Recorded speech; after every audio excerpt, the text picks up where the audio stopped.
Selamat pagi, salam olahraga sportif. Baik, perkenalkan nama saya Wardiman Berkat Mendeva, NIM 61833210002. Saya dari jurusan Pendidikan Kepelatihan Olahraga dari kelas PKOE. Nah, di pertemuan kali ini saya akan membahas tentang mata kuliah Ilmu Kesehatan Mental. Berikut tentang materinya. Nah, langsung saja kita masuk pada pendapat ahli mengenai pengertian kesehatan mental. Di sini ada 7 para ahli yang memberikan gagasan mereka tentang kesehatan mental.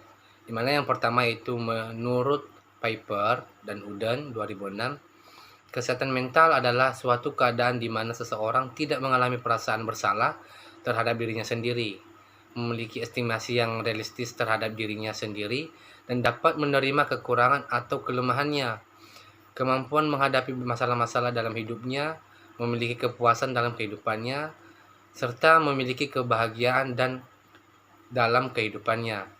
Nah, tentunya itulah menurut Piper. Nah, di sini juga nanti ada tanggapan atau gagasan dari Valen. Tentunya dia mengatakan bahwa kesehatan mental itu merupakan atau psikologis, ya, yaitu as the process of successful adjustment or the absence of psikologies. Terus di sini juga ada para ahli yang satunya atas nama Noto Sudirjo dan Latipun mengatakan bahwa terdapat banyak cara dalam mengidentifikasi kesehatan mental. Yaitu yang pertama, karena tidak mengalami gangguan mental. Terus tidak jatuh sakit akibat stresor. Terus sesuai dengan kepastiannya dan selaras dengan lingkungan. Dan yang terakhir itu tumbuh dan berkembang secara positif. Nah, inilah tanggapan atau gagasan dari Natoso Dudijo dan Latipun. Dan menurut Hawari 1997 juga mengatakan bahwa pengertian kesehatan mental menurut paham ilmu kedokteran adalah satu kondisi yang memungkinkan perkembangan fisik, intelektual, dan emosional yang optimal dari seseorang, dan perkembangan itu berjalan selaras dengan keadaan orang lain. Nah, jadi Hawari ini memberikan gagasannya berdasarkan paham ilmu kedokteran. Nah, di sini juga menurut Derajat, ya, tentunya dia juga memberikan gagasan, dimana kalau kesimpulannya itu menurutnya ilmu kesehatan mental ini bertujuan untuk mencapai hidup yang bermakna dan bahagia di dunia dan di akhirat. Nah, jadi sini juga ada menurut Semeum 2006, ya, tentunya inti dari yang gagasannya ini merupakan ilmu yang membicarakan kehidupan mental manusia dengan memandang manusia sebagai totalitas psikofisik yang kompleks. Dan yang terakhir itu menurut Frank LK dalam Nato Sudirjo dan Latipun 2005, mereka ini merumuskan pengertian kesehatan mental secara komprehensif dan melihat kesehatan mental secara positif.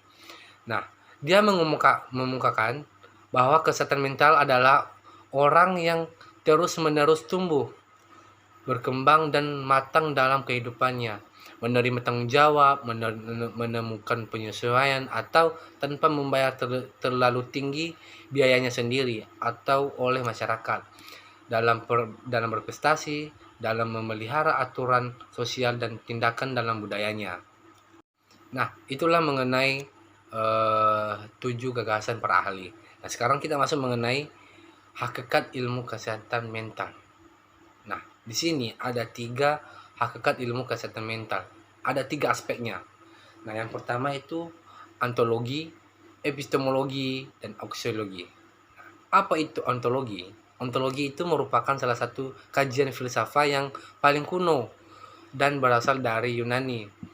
Studi tersebut membahas keberadaan sosial yang bersifat konkret. Dan yang kedua itu epistemologi. Epistemologi adalah cabang dari filsafat yang berkaitan dengan teori pengetahuan. Nah, jadi epistemologi ini mempelajari tentang hakikat dari pengetahuan, justifikasi, dan rasionalisasi keyakinan. Nah, sedangkan aksiologi merupakan cabang filsafat ilmu yang mempertanyakan bagaimana manusia menggunakan ilmunya. Jadi yang ingin dicapai oleh aksiologi adalah hakikat dan manfaat yang terdapat dalam suatu pengetahuan. Nah, seterusnya yaitu tujuan kita mempelajari ilmu kesehatan mental. Nah, di sini ada sekitar 7 tujuan mempelajari ilmu kesehatan mental. Dan kita akan membahasnya secara bagian per bagian atau tidak secara menyeluruh. Nah, di mana tujuan yang pertama itu untuk memperoleh pemahaman gejala-gejala jiwa dan pengertian yang lebih sempurna tentang tingkah laku sesama manusia pada umumnya dan anak-anak khususnya. Jadi tujuan kita untuk mempelajari ini kita dapat pemahaman tentang gejala-gejala jiwa. Kita dapat membedakannya. Nah, terus yang kedua untuk mengetahui cara penyelenggaraan pendidikan dengan baik. Dan ada juga beberapa tujuan lain. Dan yang terakhir dapat memperkaya gaya kepemimpinan. Tentunya dengan banyak teori yang dapat kita terapkan sebagai salah satu cara memimpin yang sesuai dengan situasi yang ada. Nah, jadi tujuan kita juga mempelajari ilmu kesehatan mental ini dapat memperkaya gaya kepemimpinan kita, di mana kalau kita telah memiliki pemahaman, dapat memahami tingkah laku seseorang, tentunya gaya kepemimpinan kita itu berbeda gitu. Nah, jadi ini sangat memperkaya ilmu pengetahuan kita. Nah, selanjutnya ilmu kesehatan mental tentunya memiliki dasar hukum, ya, di mana dasar hukum pembinaan dan pengembangan kesehatan mental di Indonesia terdapat pada Undang-Undang Nomor 18 Tahun 2014 tentang kesehatan jiwa. Secara umum disebutkan bahwa Undang-Undang Dasar Negara Republik Indonesia tahun 1945 menjamin setiap orang dapat hidup sejahtera lahir dan batin serta memperoleh pelayanan kesehatan dengan penyelenggaraan pembangunan kesehatan. Tujuan pembangunan kesehatan yang hendak dicapai yaitu terwujudnya derajat kesehatan yang setinggi-tingginya. Jadi inilah dasar hukum pembinaan pengembangan kesehatan mental yang terdapat pada undang-undang, ya. Dan tentunya juga selanjutnya itu ada faktor yang mempengaruhi ilmu kesehatan mental. Nah, ada 3 faktor yang harus kita pahami. Yang pertama itu faktor biologi. Nah, di mana faktor biologi ini mencakup tentang genetik, kimia pada otak, gangguan pada otak. Nah, terus faktor yang kedua itu faktor kehidupan. Faktor kehidupan mencakup tentang trauma, pelecehan, racun alkohol, dan obat-obatan. Nah, terus yang terakhir itu faktor keluarga. Nah, di faktor keluarga ini mencakup tentang riwayat keluarga serta masalah keluarga. Ini adalah 3 faktor yang dapat mempengaruhi ilmu kesehatan mental seseorang. Nah, di selanjutnya kesehatan mental dapat mempengaruhi tingkah laku seseorang. Ya, artinya gini. Kesehatan mental itu dipengaruhi oleh peristiwa dalam kehidupan yang meninggalkan dampak yang besar pada kepribadian perilaku seseorang. Nah, jadi peristiwa-peristiwa tersebut dapat berupa kekerasan dalam rumah tangga, pelecehan anak-anak, atau stres berat jangka panjang. Nah, contohnya biar lebih paham lagi, jika kesehatan mental terganggu, maka timbullah gangguan mental atau penyakit mental. Gangguan mental dapat mengubah cara seseorang dalam menangani stres, berhubungan dengan orang lain, membuat pilihan, dan memicu hasrat yang menyakiti diri sendiri. Nah, jadi jika seseorang mengalami gangguan atau kesehatan mentalnya enggak bagus, itu terganggu, maka timbullah gangguan-gangguan lain. Makanya nanti terjadinya perilaku yang menyimpang, dan itu sangat berdampak pada dirinya sendiri, tidak baik. Nah, itulah maksud tentang kesehatan mental yang dapat mempengaruhi tingkah laku seseorang. Nah, selanjutnya tentunya juga kesehatan mental guru atau pelatih dapat mempengaruhi kesehatan mental anak-anak. Nah, maksudnya gini, dampak penyakit mental yang diidap orang tua, baik itu tingkat ringan hingga berat, memberikan pengaruh yang signifikan pada kesejahteraan anak-anak. Nah, melansir atau Healthy Place, anak-anak yang orang tuanya memiliki penyakit mental berisiko mengalami masalah sosial, emosional, dan ataupun perilaku sebab lingkungan tempat mereka dibesarkan mempengaruhi perkembangan dan kesejahteraan emosional seperti halnya faktor genetik yang mereka miliki. Contohnya, kondisi mental orang tua selama periode pranatal dan kehamilan dan setelah kelahiran yang mencakup kecemasan, depresi, dan gangguan psikologi pasca natalnya. Nah, tentunya juga saya juga memiliki pandangan terhadap perkembangan era teknologi informasi dan komunikasi dalam mempengaruhi generasi bangsa saat ini. Nah, seiring berjalannya waktu, seiring berkembangnya zaman, tentunya itu memiliki dampak yang positif dan sisi negatifnya juga. Nah, di sini dalam perkembangan era teknologi informasi dapat mempengaruhi generasi bangsa. Menurut pandangan saya, yang pertama, individu menjadi malas untuk bersosialisasi secara fisik. Nah, mereka jadi sangat malas untuk bersosialisasi kepada orang lain gitu. Nah, terus meningkatkan penipuan dan juga kejahatan, terus dan cyberbullying, terus konten negatif yang berkembang pesat, fitnah dan juga pencemaran nama baik secara luas. Nah, terus mengabaikan tugas dan juga pekerjaan, membuang-buang waktu untuk hal-hal yang tidak berguna, menurunnya prestasi belajar dan juga kemampuan bekerja seseorang. Nah, ini adalah yang dapat mempengaruhi generasi bangsa terhadap perkembangan era dan teknologi informasi dan komunikasi yang terjadi saat ini. Nah, selanjutnya kan saat ini adalah musim pandemi COVID-19. Nah, tentunya di saat seperti ini sangat mempengaruhi kesehatan mental masyarakat, siswa, bahkan pun atlet. Ya, menurut pandangan saya, berdasarkan penelitian Hana Oktasya, pandemi ini memiliki dampak negatif di segala bidang, termasuk juga di kesehatan, yang salah satunya gangguan kesehatan mental. Hal tersebut dapat dilihat dan beberapa peneliti yang menyebutkan bahwa pandemi COVID-19 berdampak pada psikologi manusia, seperti gangguan kecemasan, depresi, trauma psikologis, mudah tersinggung, mengalami post-traumatic stress disorder, gangguan obsesif kompulsif, insomnia, ketakutan dan stres yang mengakibatkan efikasi diri menjadi negatif. Hal tersebut dapat dikaitkan gangguan kesehatan mental karena sesuai dengan ciri-ciri gangguan kesehatan mental. Nah, jadi inilah yang terjadi saat ini. Nah, apa yang mungkin hampir semua dan bahkan pun secara menyeluruh yang dialami masyarakat. Inilah gangguan mental yang akan kita alami saat ini, yaitu mudah tersinggung, kecemasan. Ya, di saat pandemi ini banyak kecemasan yang kita alami gitu. Terus gangguan depresi.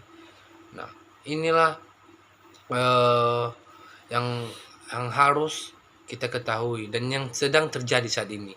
Ya, kecemasan seperti ini. Inilah adalah merupakan sudut pandangku mengenai ilmu kesehatan mental pada pandemi COVID-19. Nah, selanjutnya ada beberapa pola pembinaan kesehatan mental siswa atau atlet yang dapat dilakukan agar tetap dalam prima.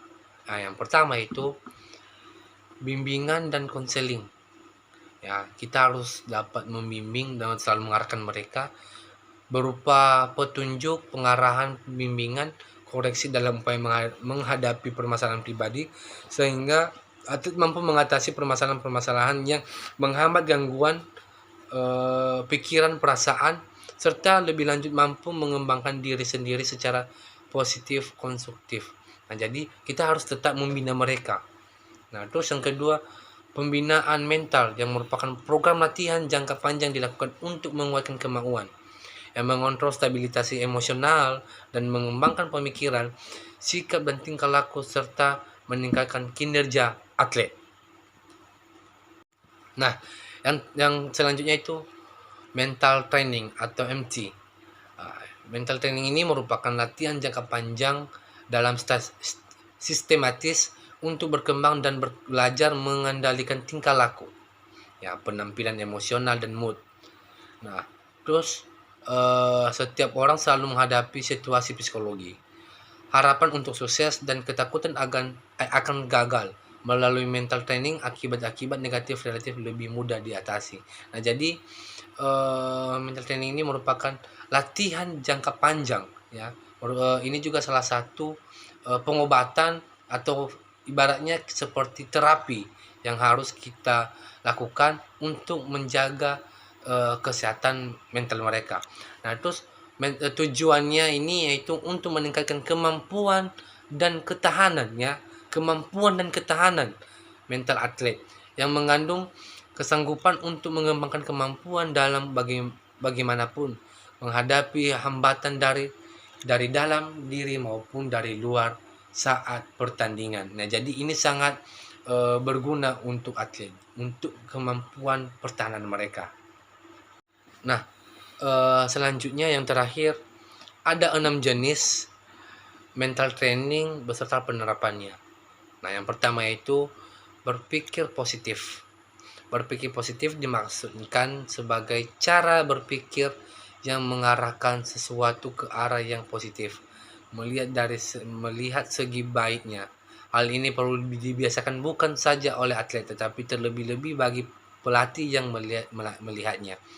Dengan membiasakan diri berpikir positif dapat menumbuhkan rasa percaya diri, meningkatkan motivasi, dan menjalin kerjasama antara berbagai pihak.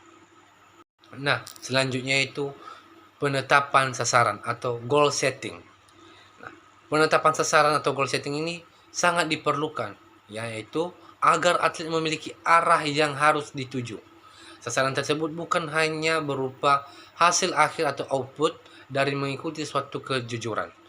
Penetapan sasaran ini dapat memungkinkan harus bisa diukur agar dapat dilihat perkembangan dari pencapaian sasaran yang ditetapkan. Selain itu, pencapaian sasaran ini perlu ditetapkan sedemikian rupa secara bersamaan antara atlet dan pelatih. Dan selanjutnya itu latihan visualisasi dan imagery. Latihan imagery atau mental imagery merupakan suatu bentuk latihan mental yang berupa pembayangan diri dan gerakan di dalam pikiran. Nah, manfaat daripada latihan imagery ini antara lain adalah untuk mempelajari atau mengulang gerakan baru, memperbaiki suatu gerakan yang salah atau belum sempurna. Latihan simulasi dalam pemikiran, latihan bagi atlet yang sedang rehabilitasi cedera. Nah, jadi latihan visualisasi ini atau imagery ini dia memicu tentang berpikir, ya. Contohnya ketika atlet sedang bermain atau dia melakukan beberapa latihan, nah seterusnya dia istirahat.